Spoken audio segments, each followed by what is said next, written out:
What's going on, people, and welcome to Meta About Football. My name is Bass, and joining me as always is Kamal. How are you going? What's going on? Premier League football. Let's go. Yeah. Let's go. Banger week. Decent week, man. I'm not going to lie. Decent week. We had a shit week. Well, I don't know about you, but my predictions Oh, were no. I'm saying in general, absolutely- if you're a neutral fan, I thought there were some very good games this week, you know. Yeah, man. Leicester there were United some was pretty good. Leicester United, yeah. It was very good. Very good. Very good. Oh, loved it. The Aston Villa Wolves game. Wow, what a game. What an ending. A game. What an What ending. a game, bro. Fuck you, Emmy Martinez. Enjoy Bro. that one, you dog. Enjoy that one, you dog. Hey, you Brentford. almost got the prediction right as well for that one. I know, man. I know. Brentford, bro. Putting it over to, bro. Mendy, bro. I'm telling you, see what I mean, bro? Yeah, I predicted Mendy, bro. See what I mean? Yeah, Mendy's good. Bro, I say Arsenal to break into the top 6, and then they do that bullshit against fucking Crystal Palace at the Emirates, bro. Right? Talking about Crystal Palace. Crystal Palace no longer Zaha FC, which is crazy to see that they actually now have a striker. A proper, no, not even that. They have just a style of play. That's like true, man. Like look, the way they played against Arsenal, and to take into consideration Eze was out and Zaha was out. Two of their best players, right? And the way they played against, Arsenal, it was really good to see that Vieira has actually changed that mind state at Crystal Palace. That it's not just but it's not even that. It's not just the Zaha. You get what I mean? He actually has a style, philosophy of play that has changed Crystal Palace, which is really good. It's very good because considering at the start of the season, I would have had Crystal Palace as favourites to go down. Exactly, right? Yeah. And now I think if they continue like this, they can be mid-table. They can finish mid-table up there. Yeah, maybe. If they keep Zaha fit, Benteke fit, Edouard fit, Eze fit, why not? Why not? Yeah, all the best players have to be fit, of course, and all of them have to be fit. Yes. Newcastle second. Newcastle finally sacked Steve Bruce.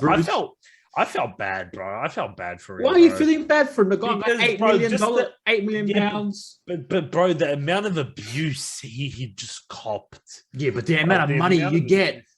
Yeah, but it doesn't matter about the money, bro. You get what I mean? Like, if you do this for the money or whatnot, then you're in the wrong spot. Look at Ole. Ole gets so much abuse. Arteta gets so much abuse. But not the way Steve Bruce got, bro, in my opinion. Bro, those Arsenal fans are ruthless, I felt like but Arsenal fans are cunts as well. They expect so much already, just like the United fans, just because we're built on that history of winning, in a sense. Yeah. So not with Newcastle though, but yeah, it was good to see them actually like the Newcastle, like the stadium buzzing. Like the new owners had showed up, like not the owner, the new bosses of Newcastle in a sense. Yeah. The new bosses, right? Yeah. And it was good to see them actually like buzzing. And when they scored, I'm telling you, bro, give it a year and a half. January is going to be crazy for Newcastle. January is going to be absolutely crazy for Newcastle because they're just going to bring all this talent in. They're literally going to bring all this talent in, and you're going to see. I reckon next season you're going to see a whole different Newcastle. Look, already there's been reports of Conte saying no to the job. Who else? Steven Gerrard came out. They're going for that dude that talks collapsed with Tottenham. He was going to be the Tottenham manager, but then for some reason the talks collapsed. Or is it Roberto Martinez? No. I'll find his name. They have a manager. They're lining a manager up. But in my opinion, they're going to get it wrong in a few couple of times. Yeah, I reckon as well. But yeah. I reckon as well. Pablo Fonesca. Yeah. Yeah. Fonesca, apparently, right? Antonio Conte is not even an option. Former Roma and Shakhtar manager is a front runner as of now. Right? So apparently Newcastle jobs talks will continue today with Pablo and Magpies board. The agreement is getting closer on a long-term contract, not completed yet, but negotiations ongoing. Interesting. Right? Fornesca prepared to accept if Newcastle board would give the green light. So Fornesca, I think, is all right. Decent manager. Looks like his favorite really to get the job. It would be an exciting new project for Callum Wilson, bro. When Callum Wilson nodded that header, bro, 2 minutes in, bro, those fans were electric, bro. Yeah. And you seen the owners celebrate like it actually means something to them. So it was good. It was good. You don't see what the Glazers, their names again? Ed Woodward's celebrating. You see them. No. They celebrate like that. What's it called? What are the Arsenal owners' names again? Cronkies. Cronkies. You don't see the Cronkies celebrating like that. You don't. You know what I mean? You don't see Shakhtar Mansour. Sheikh Mansour. Right. Harry Kane scoring finally his first goal. Oh yeah, in the Premier League season. Yes. It was a decent goal too. I'm not gonna lie. It was a decent goal. Son's was looking like he's on fire as well. Yeah, bro. I thought he had COVID, bro. You told me he had COVID, and I was like, damn, bro, it's gonna be a big loss. Dude, and then all of a sudden, that's what everyone was saying. But apparently, just before the game, he was tested again, and it was a false negative. Oh, okay. Oh, sorry, a false positive. Sorry, it was a false positive. So, you almost got this prediction right, but thank God for an Eric Dyer own goal. Yeah. I got for an Eric Dyer own goal. Yeah. John Joe Shelby, I love it. Came out early in the week. Oh, I have 18 months left on my contract. You know, in the next game, I have to prove myself. Maybe I'll get a new contract.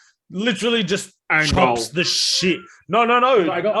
John Joe Shelby literally just chops the crap out of someone. A red card. Straight red. Yeah, red card. Straight red. So it's Eric Dyer that scored the own goal. Eric Dyer, bro. And it was such a funny own goal as well. Right? Yeah. Eric Dyer does it sometimes. It's either red card or own goals. All right, we'll talk about your boys. Watford, Liverpool. Man. Firmino, five-star performance, man. Bro, tell me who's a better player than Mo Salah at the moment. Tell me.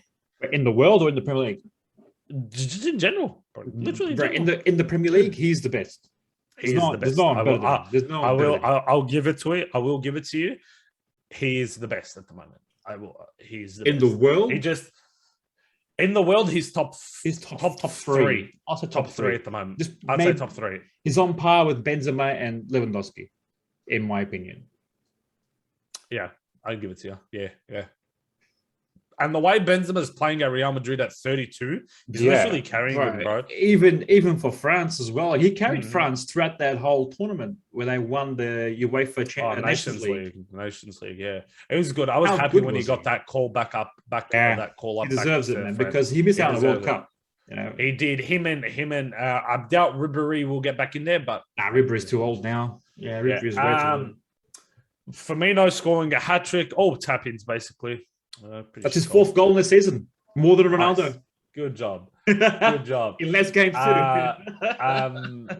What's it called again? Salah basically doing the same goal he did against Man City. Against Man City, but this time with the left foot instead of the right foot. Yeah, bro.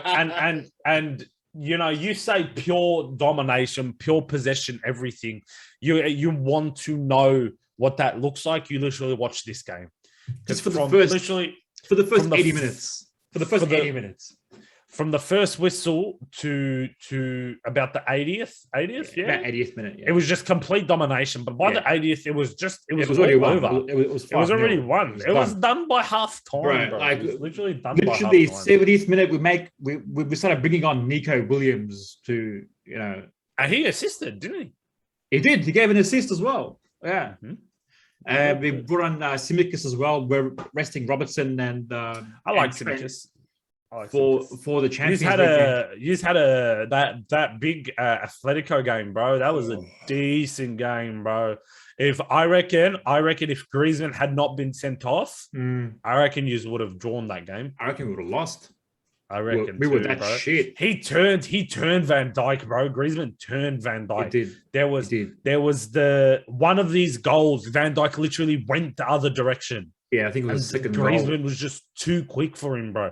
Right? Yes, very, very stupid red card. Very stupid. Man, a boot to the head. You could say, oh, like eyes straight for the ball, but doesn't matter. Man, he was Nani against Real Madrid.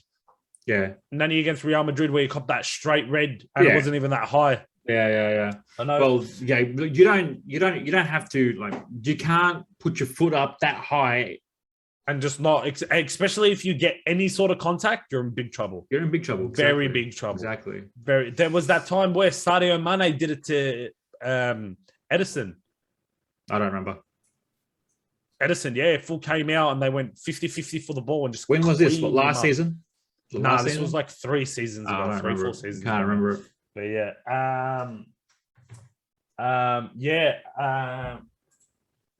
But what's it called again? Southampton beating Leeds. Beating Leeds. Wow. Leeds. Who called it? Was it you or Darren who called Leeds could be going down? Darren. It was Darren. That's a good call, man. Yeah, because Leeds have been struggling, especially without Bamford. Bamford's still injured. Man, they're struggling real bad. Man City, of course, dominant performance against Burnley, but Burnley had a few chances as well. So there wasn't total domination. Kevin De Bruyne scoring again. Do you think? Which one are we talking about? So Man City versus Burnley. Yeah. Do you reckon? Do you reckon? We didn't. Yeah, it wasn't as dominant as we would have expected. Yeah, in a sense. Well, I was going to say Kevin De Bruyne coming back to his best. Well, I think it's still too early because last season he was out injured and he wasn't doing well. But at the same time, how many goals is this for him? You get what I mean? How many? I think this is his third goal. He's not even in the top 5 for assists. Yeah, and in goals wise, it's the same. He's not even in the top. He's not even in the top 5. He's not even in the top 5 for assists, and the 5th person is Mikel Antonio with 3. Well, you know what I mean? Antonio's been injured as well for the last few games. Yeah, right. So you look at who's in that list. You got Decore, who's out injured now. You got Pogba sitting at the top. Yeah, you got Jesus as well. Oh yeah, Jesus with 4 assists already. Saint Maximan, Mateo Kovacic, and Mikel Antonio. Yeah. Speaking of Mikel Antonio, West Ham beating Everton 1-0. Yes, these are quiet game, bro. From an Ogbonna header from a corner. Pretty good. It's just I thought it was a pretty I thought West Ham dominated this game, to be honest. I'm not gonna lie. I think West Ham deserved this win. Completely smothered, Everton and whatnot. But yeah. I think Everton going to the next game, they're missing a lot of players now. They're missing the whole strike. Everyone's really injured. Yeah, all their strikers are injured. they got. I think they're going to struggle in their next matches.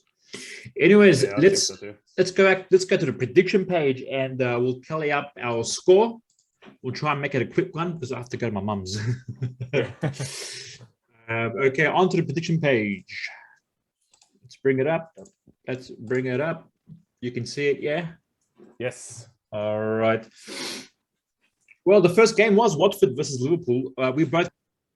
Second game, Norwich versus Brighton. It was 0-0, and the game ended 0-0. We both went for the Brighton win, 2-0, so we both get no points for that. On to the next one, Leicester City versus Man United. Leicester won 4-2. I went for the draw. This game, bro. Oh, bro. Do you want to talk about it? What a goal from Greenwood, bro. Oh. What a goal. Absolute rocket. Absolutely. It reminded me of that Mo Salah goal against Chelsea a couple seasons ago. Yeah. Where he hit it, but this one was literally just a missile. A literal, bro. This kid, I'm telling you, this kid for 20 years old, bro, he continues this, no injuries, hopefully, bro. He's right? special. He has a very, very bright future. Very bright future, right? Ole got this completely wrong. This line, bro, played Harry Maguire when he wasn't even fit. Maguire in the fault for about 3 of our goals, bro. Yeah, Literally, it was so good to see Rashford back. Mm-hmm. What a goal from Rashford too. Yeah, well, that's what I mean by when moments FC. Literally, Lindelof over the top, bang, it's a moment. What a moment. Yeah. You know what I mean? Other than that, we scored and then we sat back, just inviting pressure onto us. Tielemans, I think, was a fluke of a goal. It might be a fluke of a goal, but I think he meant it. Was, if you actually look, no, because if you actually look at his face, like his head, he was directing his head towards the goal. And he actually, I think he was just trying to cross it. I don't know. I think he was trying to hit. There was no cross because there was no one there. But yeah, Jamie Vardy, fucking rats, getting a goal. You know, it's just. It was a shambles, really. It was a big shambles. It was just stupid, shocking defending. Just shocking defending. Yeah. Sancho, you can tell Sancho's, starting to find his feet, starting to play very well. I thought he played very well. I thought it is what it is. I think a few more starts for him, and he should be. Well, he had a really good when he came on against Atlanta and he played on the right. He actually done very well. Yeah, I thought he had done very well against Atlanta. Mm-hmm. And yeah, it's just I thought it's just we just played terribly. Our midfield was shocking. And yeah, I just, it just you want to get on Ole, and then they go and pull a result against Atlanta the way they did, but then at the same time, it's a tale of two halves in a sense. Yeah, you know what I mean. Like, First half, we went into halftime against Atlanta 2-0, and the goals that we did concede, they were just schoolboy, just completely shit. Right? I was thinking, and Paul Scholes said it properly. He goes, if you're Jurgen Klopp and you're Liverpool looking at this United game, the first half you'd be licking your lips. I agree. You'd be licking your lips, bro. I agree. And me, in my head, I'm like, bro, we'd play anything like this against Liverpool in the first half, we'd be easily down 3-0 at the halftime. They're going to get battered. But I also see it depends. If Klopp isn't going to learn from past mistakes where we close up shop when we lead, like if we're leading 2-0, just close it up. That's it. Like end it there. But Klopp's very stubborn, and he's not gonna. It doesn't like to play defensive. He likes to keep attacking. He likes that heavy middle brand of football. That's what he calls it. Yeah. So I think we might even concede a couple of goals coming. We'll see, man. We'll see. All right, so we'll move on to the next one because we're running all. We are in a late time. Yeah. Again, no points for both of us. Next game was Southampton versus Leeds United. Bro, what is this lineup? He's playing a 3-3-3-1. Like I understand you're running low on players. Like you have a lot of players injured, but a 3-3-3-1. Sorry, what? I have no words. What are you doing, Bielsa? Even Rafinha couldn't play in this game. It was good to see. It was good to see, Southampton getting a result. Surprised because I had them going. I'm pretty sure I had them going down. You did. You had them going into 18th place for the season. Yeah. Well, it's still early, but you never know. You never know. But that's crazy, man. Good on them. Good on them for good result. Very good result. So we both again don't get any points. So we move on to the next one. Wolves versus Aston Villa. Game of the week, bro. Game of the week. What a game, bro. Danny Ings coming up clutch. John McGinn. Aston Villa winning, leading up till about the 80th minute, 2-0. Yeah, right? Man. And you're after thinking, the 80th minute, you're thinking that's it, bro. It's literally done. 10 minutes to go. It's 10 minutes to go, and it's like, it's done. And Wolves with like one of their surprising comebacks. They did it. I remember when they did it against they did it against City. Man City when they were 2-0 down, and then they came back and banged 3-2. Yeah, right. That was when Adama Traore was bang on form back then. But he had a good game this game too, right? Yeah. I was so happy seeing Martinez dive the wrong way and then the ball just bouncing in, and there's nothing you can do about it. There's nothing you can do about it. Right, Ruben Neves, but it was so funny because the way it happened is that it was going a completely different direction, and the deflection took it literally into the corner. It happened against us. Was it against Everton?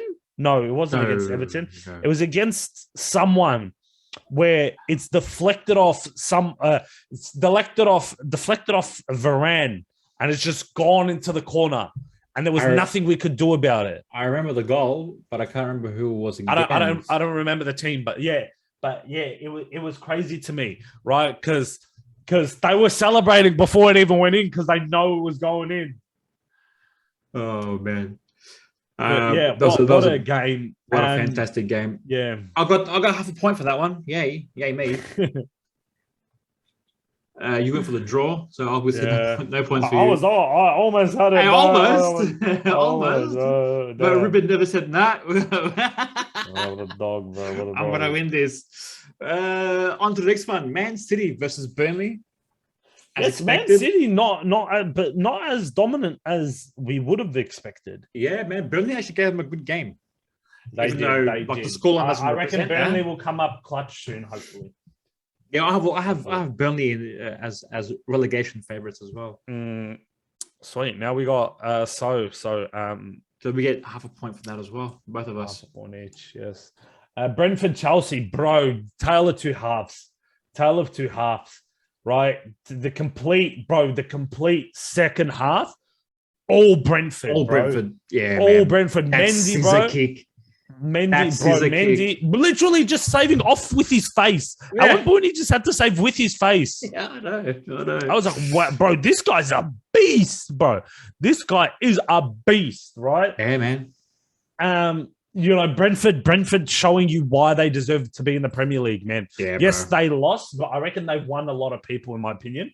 100%. Well, look, Chelsea, all they could do was defend. Like, literally, like, they got that clean sheet because they're five-man back fence. Yeah. Seriously, they just park the bus and they get a clean sheet. It's what they did against us when they went down to 10 men. We scored a penalty, and then they just parked the bus. And Brentford or Chelsea, yeah. Chelsea. I feel Chelsea, this is the way they're going to try midweek. So this is going to be a big couple of weeks, months for Chelsea. Timo Werner has pulled his hamstring. That's right, man. Lukaku's also out as well. Lukaku's out, rolled his ankle. So he'll be out for a couple of weeks too. Yeah. So very big, very big. So now we'll see what's going to happen with them. Yeah. But yeah. Everton, West Ham, again, coming up clutch. 1-0, but West Ham deserved the win. Completely dominant over Everton. Everton, you can really tell them that they're struggling because of their injuries, right? Yeah, man. All their first team strikers are out injured. They've got a few good players in the midfield. Like I heard Calvert-Lewin has also relapsed in injury again. Oh, no way. So he'll be struggling. Yeah. I got a question for you though. Yeah. Calvert-Lewin, there's a lot of rumors of him going to Arsenal in January. Okay. If you were Calvert-Lewin, would you go? No. I wouldn't go either. Okay, cool. Why? Why? I'll tell you my reasons why. Honestly, I feel Everton closer. Yeah. Well, Everton is closer to Europe than what Arsenal are. I can see Arsenal's trying to rebuild the project, and maybe the type of play will suit Dominic Calvert-Lewin because they do put in a lot of crosses, and Dominic Calvert-Lewin is very, very good in the air. He's very, very good with his head, so that could be a plus. But for career-wise, for his progression, he's better off staying at Everton and getting a better move, maybe to Chelsea. Who knows? Because I don't see Lukaku working out, so they're going to need another striker next year. So who's going to be a good striker for Chelsea? I reckon it'll be. They might have a look at Dominic Calvert-Lewin. I thought but we'll get to the Arsenal point because I've got a few. What was your point, or what was your? I just thought you can reason. tell Everton. You can tell that Everton are close to the top 6 than Arsenal at the moment. Yeah, you can see that with all their players fit and not injured, you can see this Everton squad as being a very good top 6, dark horse, maybe not even for top 5. You know. I think what this Everton team is starting to build and where they're getting, I reckon in the next 3-4 years they'll get somewhere. I mean, also it comes down to like manager-wise, who would you rather play for, Arteta or Rafa Benitez? Exactly. For me, I'll rather play for Rafa. I might be biased because I'm a Liverpool fan. Nah, but Rafa has the more experience. Rafa's been to the big clubs. I don't feel Arteta knows what he's doing. Honestly, he's still learning.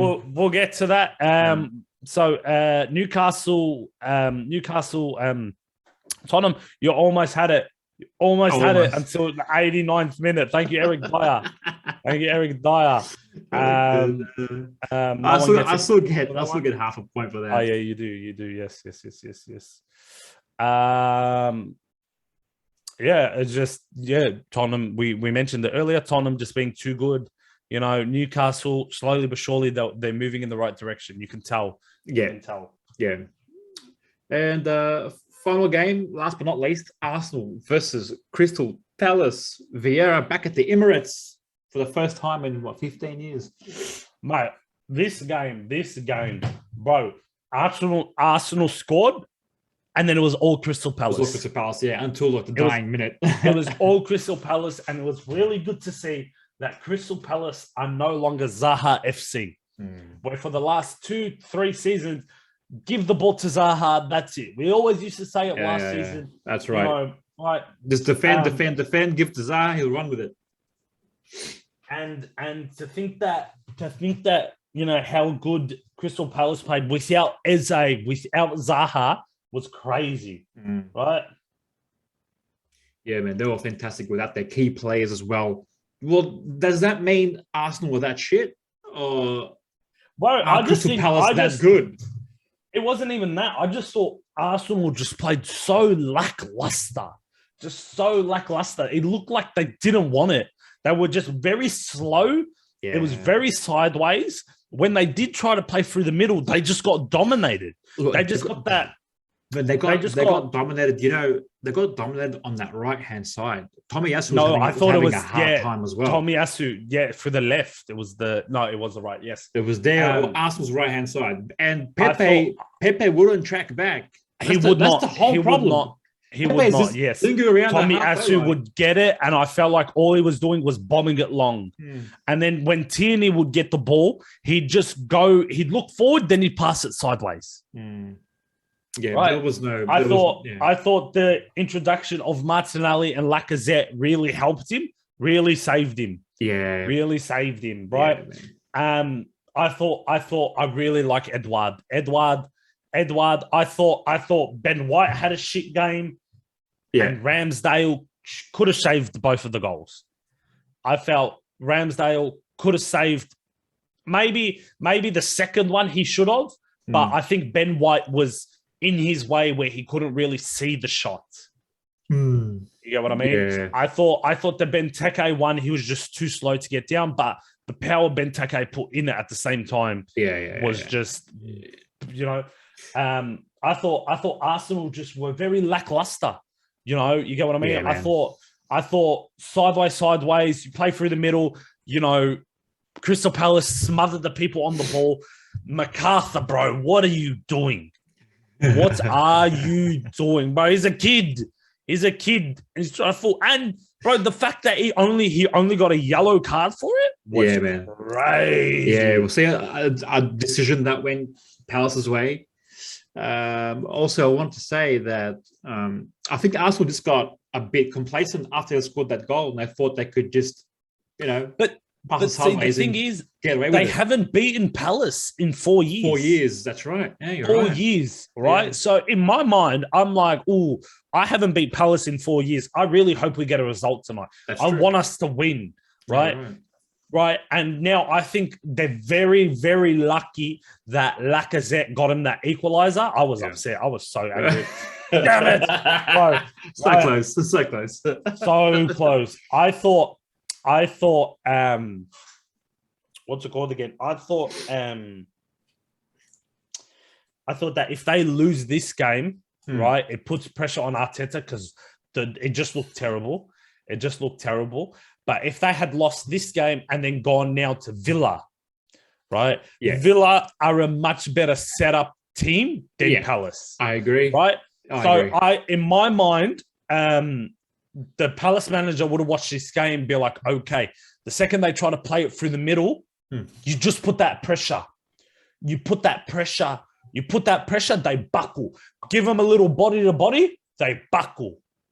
They buckle, yeah? That's true. Instead of, I was like, damn, I should have changed. I shouldn't have never gone Romelu Lukaku for my flop of the season. I should have gone Martin Odegaard. Oh, right? You reckon? Yeah, he's been very, very quiet the past couple of games. Yeah, the last two games, he's been shit. I feel like he's come in and he's had that so much pressure where they say he's got to be that leader. In my mind, looking at that lineup, there's no leaders in that squad. There's no leaders in that defense to be like, hey, not again. None of that nonsense again. You get the ball, clear it, get it out of there. In that midfield, finally, Thomas Partey is getting a string of games to finally start to get himself in the games. And look how he's performing. He's starting getting match fit. And he's not performing well. He leaked the second one. The second one, he was too complacent, too slow on the ball. Yeah. Got picked. That's why I was gonna say this is why I picked Ramsdale as one of my transfers of the season, because I believe Ramsdale is the only, apart from Tierney, he's the only leader in that Arsenal squad. But see, the fact that you're picking Ramsdale as a leader in his first season, and Ramsdale's young, bro. Ramsdale is 23. 23, right? The fact that he's a leader in an Arsenal squad, is crazy to me, right? Yeah. And what's they spent the most out of anyone in the transfer window, right? They did 250 mil. No way, 250. Yeah, they spent 80 million on Ben White, 50 on Ben White, 50, and then 30 on Ramsdale. You spent 80 million on a defender and a keeper. I understand you needed a keeper, right, and a defender as well. But 50 million for Ben White. 50 million for Ben White, bro. If he has two good seasons, he'll be worth 80 million. So it's but he's not going to have two good seasons in my opinion. You don't know that. I don't think so, right? I think, in my opinion, instead of that 50 mil on Ben White, they should have spent it on a striker. Lacazette's going to start losing his legs very, very soon. I'm even saying put Pepe, try him out as a striker. Next game is Aston Villa. Try and put Pepe up top. Let's see what happens. Right. I thought you can't play this lineup. Arsenal cannot play a 4-1-4-1. Yeah. Right. Because you look at this defense, you only have Partey as sitting as a defender. Right. You have Partey sitting as a defender. Who's going to sit back for him? Smith Rowe's not going to come back. No, Odegaard's not going to come back. Saka's not going to come back. No. So you're going to leave Thomas Partey, who hasn't really established himself in that midfield, sitting defensively. Yeah. No. That's why I reckon. Wasn't it Lokonga who partnered him? I thought it was Lokonga. Yeah, I thought Lokonga done all right. I feel for Arsenal, your best chances is moving Aubameyang out to the left, putting Laka through the middle, and having Martinelli up front. Wow, interesting. Right? Yeah. So Odegaard comes in for not even that actually. Odegaard replaces Smith Rowe. Saka swaps in front of Aubameyang, and then Lacazette goes where Odegaard would play. So literally just one plays instead of the other, right? You drop Smith Rowe, you put in Lacazette, move Saka up to a striker position, because to be honest, it's not that hard to be a striker. It's run, That's why I was saying. That's why I was saying I reckon Pepe will perform better as a striker because. Who takes penalties? Even penalties. I think Aubameyang does. Wasn't it Pepe? Pepe, Aubameyang, they They're switch. both, yeah, they switch. And I'd even in that sense, I'd swap Saka in Pepe's position, play Aubameyang right, on the left. the right hand Yeah, so side. put Saka on the right, on the right. put Aubameyang on the left. Yeah. Take Smith Rowe out, put in Lacazette, put Pepe up front. Oh yeah, that works. Done well. Even not that. Drop Saka to the right, Aubameyang to the left, Smith Rowe for Laka, Martinelli up front. Yeah, true. Because, bro, they both can do it. I'm not gonna lie, these players played better under Emery, in my opinion.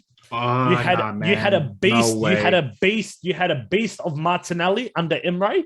Dude, there was no Martinelli. There was no attacking football under Emery. Bro, Martinelli was a beast. I thought Saka played better under Martinelli than he does Emery. Well, I thought Aubameyang played better under. Martinelli went through a huge injury, and he's just getting back to match fitness. You know. What do you mean? Yeah, I don't know, but yeah, I think this game for a Palace is going to be a big make or break for Arteta. Not board wise, I think they're going to give him to the end of the season, but for fan wise, right? And look, if they can see it glass half empty or glass half full. Yeah, you could say the last 5 games or last 6 games. Yeah. Arsenal hasn't lost in the last 6 games. But they're not wins though. That's the thing. I know they're not wins. Yeah, they're not wins, that's the thing. Bro. They haven't. I'm not taking one of the last 2. I'm not gonna be very happy when I last, right? And Arsenal versus Tottenham, I'm not counting it because no matter what, Arsenal will always go to Tottenham and beat them, right? No matter what. Really, Tottenham's been good against Arsenal for the last 3 or 4 years. 2-2 draw against Palace, 0-0 draw against Brighton. Right, that's not good. 1-0 against Burnley, 1-0 against Norwich. 2 teams that are in relegation where they should be pumping them more than 1-0, and those 1-0s were very sloppy goals, and they could have lost both games. Yeah, you're right. That's true. Right. Well, the Burnley goal, the one against Burnley was an Odegaard goal. It was a free kick. It took a free kick to save him. It took a free 6. The one against Norwich was a very sloppy Aubameyang goal, which if this was the Arsenal of old, that was going to be their sloppiest goal of them all. Yeah. But that was their best goal? Nah, bro. Yeah. But yeah, that's it. That's my opinions. I really hope they lose against Villa this week. I can't wait. We'll get to that. We'll get to that for our predictions. Let's tally up our score for this week. You got... you done better than me, bro. I did. I thought I done shit. Looks like I came back. So now you're 2.5 points. You got 1.5. You are on 13 points, my friend. I won 2.5. 2.5. That's 16. I'm 3 points ahead of you. Look at that. Look at that. I'm back. 3 points ahead of you. It's all right. All right. Thanks for watching. It's our review for match week 8. Stay tuned though, because we'll be back with match week 9's predictions. But for now, we'll see you later. Goodbye.